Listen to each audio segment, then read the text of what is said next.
All right, let's talk about this yummy, creamy amazingness steak fondue with squash queso. Huge shout out to the Schwank Grill for making this double layered flavor adventure not only possible, but so easy to pull off. Here's the breakdown. First, I grabbed a squash bowl and added raw sour cream and chunks of raw Gouda cheese. I placed it on the bottom tray of the Schwank Grill while I cooked some eggs on the side.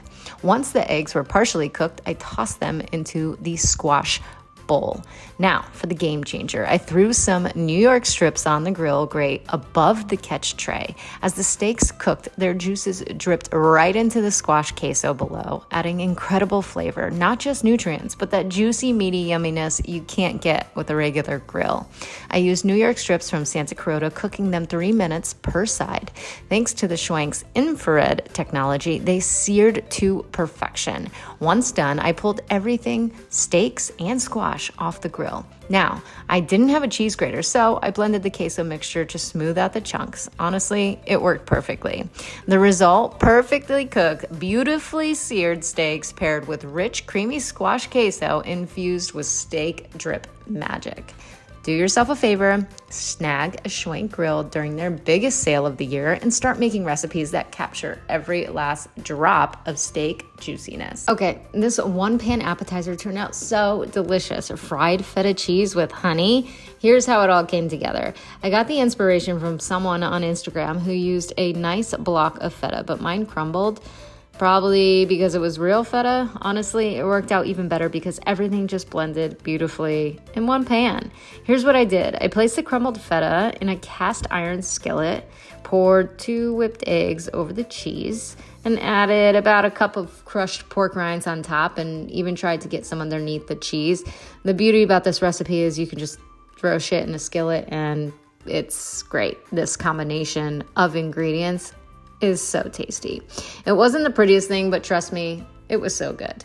So next I heated it on the stove at medium-high heat with a generous drizzle of extra virgin olive oil. Then once it started sizzling, I added my homemade cranberries. Store-bought dried cranberries will work fine too. Again, it'll be less time in the kitchen for you. And for that holiday vibe, of course, I sprinkled in some rosemary, let everything warm up, and then took it off the heat. Finally, I placed it at the center of the table. Yes, this is a crowd pleaser. However, I just kind of had it for me, which is great, and drizzled honey all over it. I paired it with my homemade tostones, but plantain chips or any other dipping pleasures of your choice would work perfectly. Also, I had it cold. And that's pretty amazing too. So bacon wrapped goat cheese dates. These things are delicious. You'll need 1 packet of dates, soft cheese, 1 packet of bacon. Preheat the oven to 375 degrees. While the oven is preheating, fill each date with a teaspoon or tablespoon of that soft cheese, depending on how much you'd like. Cut the bacon in half to cover the size of the date. Then you'll wrap each cheese-filled date loosely with bacon. You have the option to put a toothpick in them to hold it together better.